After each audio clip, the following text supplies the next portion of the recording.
जय हिंद दोस्तों, मैं आप सभी के बीच लेकर आ गया हूँ बीपीएससी टीआरई 2.0 के लिए लैंग्वेज पेपर टेस्ट सीरीज 6 लेकर आ गया हूँ। ठीक है, तो चलिए स्टार्ट करते हैं। इसको अच्छी तरह से हम लोग देखते हैं।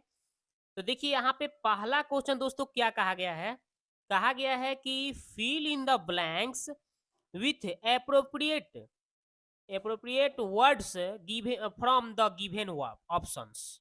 ठीक है, मतलब आपको जो दिया गया है ऑप्शन से उसको उचित उपयुक्त शब्दों से क्या करना है, खाली स्थान को भरना है। तो कैसे भरिएगा? तो देखिए पहला क्वेश्चन यहाँ पे बोला गया है इसमें कि Benny had finished cooking when the visitors, मतलब जब विजिटर्स प्रवेश किए तो बेनी ने अपना कुकिंग समाप्त कर लिया, फिनिश कर चुका था, मतलब खाना बनाना फिनिश कर ली थी।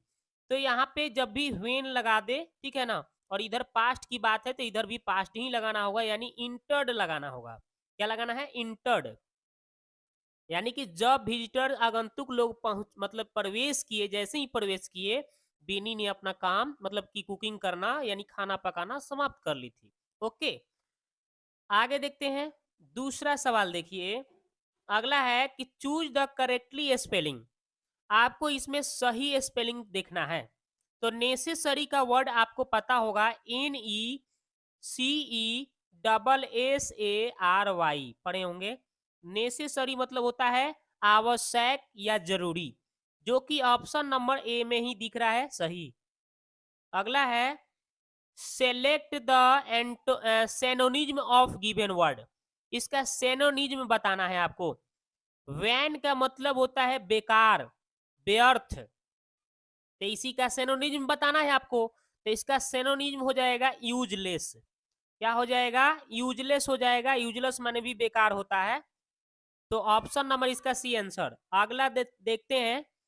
लिखा है कि डॉटर इज, मतलब बेटी का बेटी क्या लगेगी? तो बेटी का बेटी भांजी लगेगी, है कि नहीं? तो भांजी को हम लोग बोलते हैं अंग्रेजी में grand daughter. Grand grand daughter बोलेंगे, ग्रैंड डॉटर। ठीक है, अगला क्वेश्चन देखिए। How many days in a month of February, मतलब फरवरी के महीना में कितने दिनों का होता है? तो 28 दिन का होता है, और लीप वर्ष लगता है तो 29 दिन का हो जाता है। ठीक है, 4 सालों पर 29 दिन आता है लीप वर्ष। ठीक है ना, तो यहाँ पे 28-29 दोनों हो सकते हैं फरवरी में। तो ऑप्शन ए भी हो जाएगा, बी भी हो जाएगा, यानी कहने का मतलब उपयुक्त में से ज्यादा, यानी more than one of above, मतलब ऊपर दिए गए हैं उनमें से एक से ज्यादा हो जाएंगे। ऑप्शन नंबर डी आंसर हो जाएगा। अगला क्वेश्चन देखिए, लिखा हुआ है कि person works in the place of prime minister is, मतलब जो व्यक्ति प्राइम मिनिस्टर के स्थान पे काम करता है उसको क्या बोलते हैं? तो डिप्टी, क्या बोलते हैं? डिप्टी प्राइम मिनिस्टर बोलते हैं। कहाँ दिया है आपका? ऑप्शन नंबर ए है, उप प्राइम मिनिस्टर, उप प्रधानमंत्री बोलते हैं उसको, है कि नहीं? आगे देखते हैं। बोला है कि idioms bye fits and starts का अर्थ क्या होगा? मीन्स मतलब क्या अर्थ होगा? तो इसका होता है दोस्तों, इसका अर्थ देखा जाए, क्या बोला है कि फिट्स, ठीक है ना, लिखा है आपका fits, bye fits and stars. Starts bye fits and starts का मतलब होता है अनियमित रूप से। तो इसका अनियमित रूप से ही अर्थ कौन बता रहा है? तो इन इरेगुलर इरेगुलरी बोल बताता है।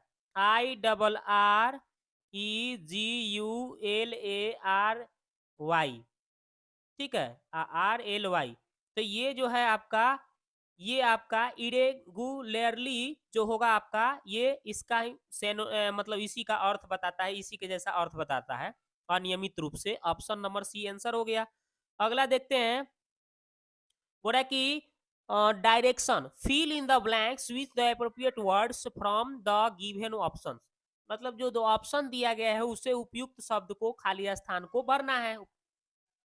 तो चलिए हम देखते हैं। इसका पहला मतलब इसका क्वेश्चन दे रहा है कि ही dot dot two wickets before play was interrupted by the rain मतलब बरसात के कारण जो था, जब बरसात के जो कारण आपका मौसम था उसके कारण जो खेल में थोड़ा रुकावट यानी कि इंटरप्टेड मतलब होता है, इंटरप्टेड मतलब होता है रुकावट या बाधा।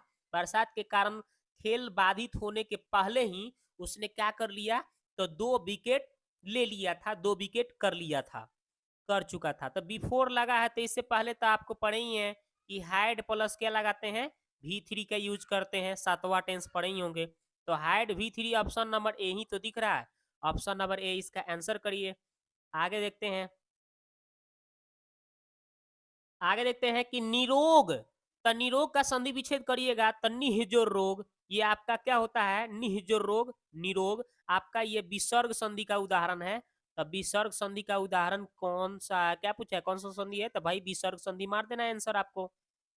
आगे है कि अधर, अधर शब्द का अर्थ कौन नहीं है, तो अधर शब्द का अर्थ ऊपरी ओठ नहीं होता है, निचली ओठ हो सकता है लेकिन ऊपरी ओठ नहीं होता है।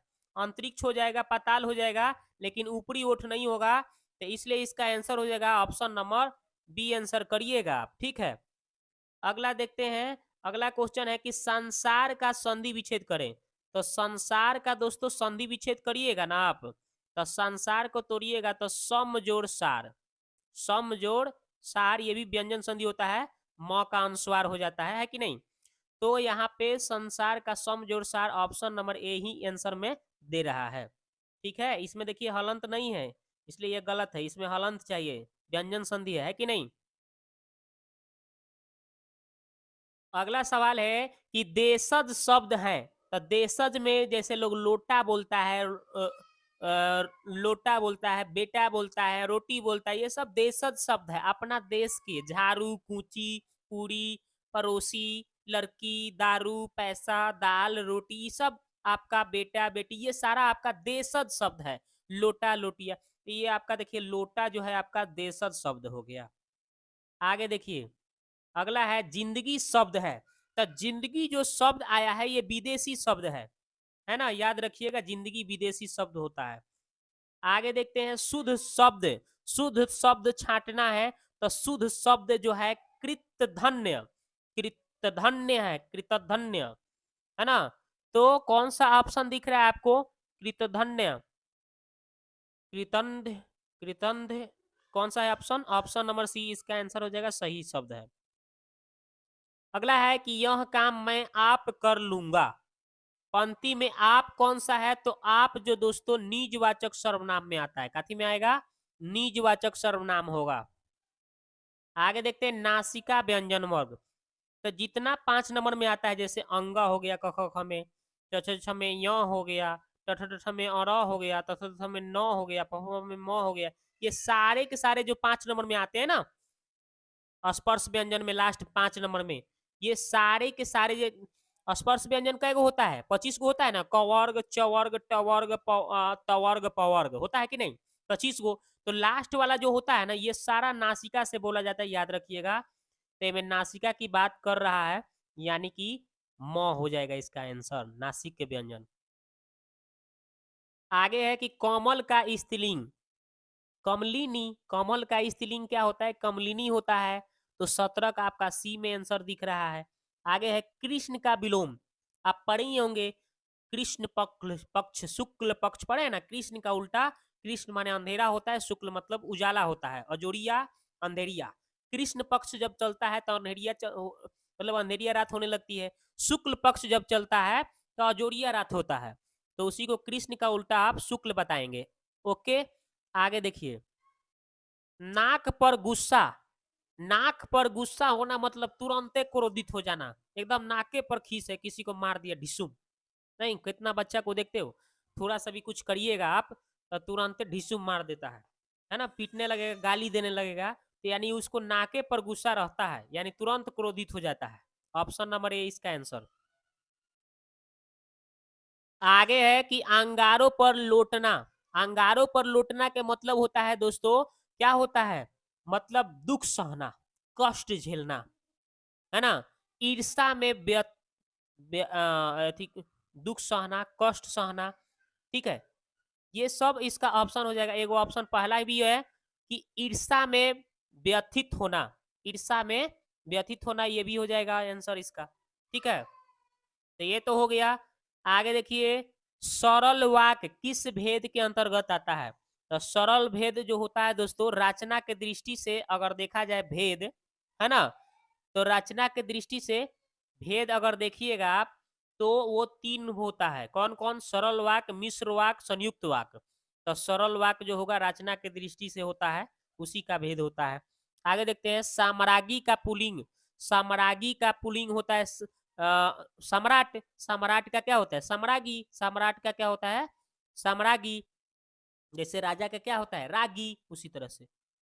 आगे देखते हैं, मैंने यह काम कर लेना चाहिए। ये तो सही नहीं लग रहा आपको? मैंने यह काम कर लेना चाहिए, इसको मैंने को मुझे बोलता है, मुझे यह काम कर लेना चाहिए, तो ये ना शुद्ध होता। इसमें अशुद्ध छांटना है, तो इसमें तो मैंने ही अशुद्ध दिख गया हमको कि मैंने काम कर लेना चाहिए, ये तो गलत है। मुझे रहता, मुझे यह काम कर लेना चाहिए, ये ना सही होता। तो इसलिए आपका मैंने ही आपका शब्द जो है इसमें अंश, शब्द का अंश यही गलत है। आगे देखते हैं, अशुद्ध है। निम्नलिखित में शुद्ध वाक्य छांटना है। तो शुद्ध वाक्य तो पहिल के दिख रहा है, हमारे शिक्षक प्रश्न करते हैं, यही तो सही है कि हमारे शिक्षक प्रश्न करते हैं, यही तो सही लिखा है वाक्य। आगे देखिए, निम्नलिखित में से एक पत्थर का पर्यायवाची नहीं है। पत्थर का पर्यायवाची आपका क्या? प्रस्तर होता है, उपल होता है, लेकिन पौसम नहीं होता है। तो नहीं वाला खोजना है, तो पौसम आपका नहीं होगा इसका आंसर। ठीक है, अब देखते हैं गद्यांश। इस गद्यांश को पढ़ना है और इसका उत्तर देना है। तो इतना बड़ा गद्यांश कौन पढ़ने जाएगा इतना टाइम? चलिए हम पहले हम एक डायरेक्ट क्वेश्चन में ले चलते हैं और आपका आंसर करते हैं। तो देखिए, बोला है पहला 26 नंबर क्वेश्चन कि कबीर के सामने कोई नहीं टिक पाता था, क्योंकि कबीर क्या था? उच्च शिक्षा प्राप्त, विद्वान और बहुश्रुत थे। दूसरा, शास्त्रार्थ के में अत्यंत प्रवीण थे। तीसरा, का व्यक्तित्व बहुत ऊंचा था। उपयुक्त में, अब देखिए ये हमने सब पढ़ा, अब तनी देखते हैं कहाँ आंसर छिपा है। कबीर ने समाज में रहकर समाज का बड़ा समीप और निरीक्षण किया। समाज में फैले ब्राह्मण ब्राह्मणडंबर, भेदभाव, सांप्रदायिकता आदि उन्होंने पुष्टि मार्ग पुष्ट प्रमाण लेकर ऐसा दृढ़ विरोध किया है, किसी की हिम्मत नहीं हुई जो उनके अकाट्य तर्कों को काट सके। कबीर का व्यक्तित्व इतना ऊंचा था कि उनके सामने टिक सकने की हिम्मत किसी की नहीं थी। इस प्रकार उनके समाज तथा धर्म की बुराइयों को निकाल कर सबके सामने रखा।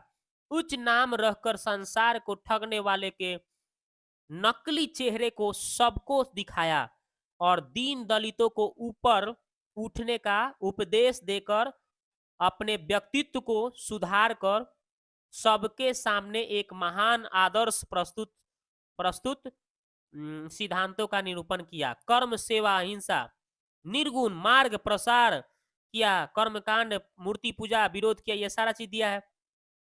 तो आंसर तो यही जा है कि कबीर का व्यक्तित्व इतना इतना ऊंचा था कि उसके सामने कोई टिक नहीं पाता था। ठीक है, तो यही इसका आंसर हो जाएगा, का व्यक्तित्व बहुत ऊंचा था। कबीर के सामने कोई नहीं टिक पाता था क्योंकि उनका व्यक्तित्व बहुत ऊंचा था। आगे देखते हैं, कबीर का विरोध, कबीर ने विरोध किया आचरणहीन ढोंगियों की, शोषक और दलितों की। ये तो नहीं होगा, शोषक आदमी को काहे ला, वो तो उसको मदद न करेंगे। सांप्रदायिक समझ, ये भी तो उनको उनको काहे ला विरोध करेंगे।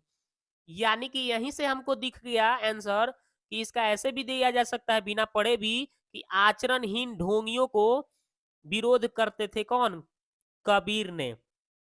ठीक है, जिनका अच्छा आचरण नहीं था, है ना, देख रहे हैं ना, इधर लिखा हुआ था, जो दीन दलित उन पर ये जो ठगने का उपदेश देकर व्यक्तित्व का सुधार कर सबके सामने महान आदर्श करते थे। मतलब जो ढोंगी आदमी है ना, बुराई ठगने उगने का काम करता है लोग, उनका वो विरोध करते थे, है ना, याद रखिएगा।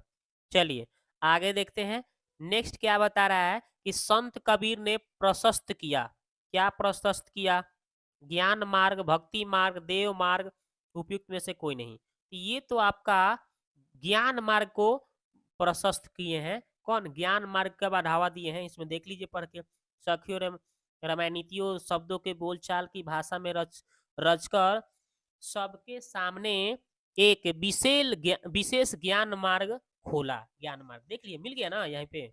चलिए आगे देखते हैं नेक्स्ट। अगला क्वेश्चन बता रहा है कि निम्नलिखित में से किस वाक्य में भाववाच्य है। भाववाच्य देखा जाए तो मुझसे हंसा नहीं जाता, हाँ इसमें ही भाववाच्य है, मुझसे हंसा नहीं जाता, ये भाव को दिखा रहा है। आगे देखते हैं, हम लोग सिनेमा देखने जाएंगे। वाक्य में हम लोग कौन सा सर्वनाम है, तो ये तो पुरुषवाचक है भाई, हम लोग पुरुष है ना, हम लोग पुरुषवाचक में सर्वनाम में जाएंगे, है कि नहीं। तो ये फर्स्ट पर्सन में जाएगा यानी पुरुषवाचक। तो यहाँ पे हमने जितना भी इसका लैंग्वेज पेपर में 300 क्वेश्चन था, 300 क्वेश्चन कंप्लीट किया। दोस्तों वीडियो कैसा लगा आप जाके कमेंट बॉक्स में कमेंट करिए। इसमें 10 सेट दिए गए हैं, 10 सीरीज दिए गए हैं, टेस्ट सीरीज। इन 10 को मैं 1 से 2 दिन में कंप्लीट करा दूंगा, मेरे साथ बने रहिए। फिर उसका सामान्य स्टडी जो होता है, सामान्य अध्ययन जो होता है, वो उसको भी मैं इसमें कंप्लीट कराऊंगा, ठीक है। केवल मेरे साथ बने रहिए, मिलते हैं नेक्स्ट वीडियो में।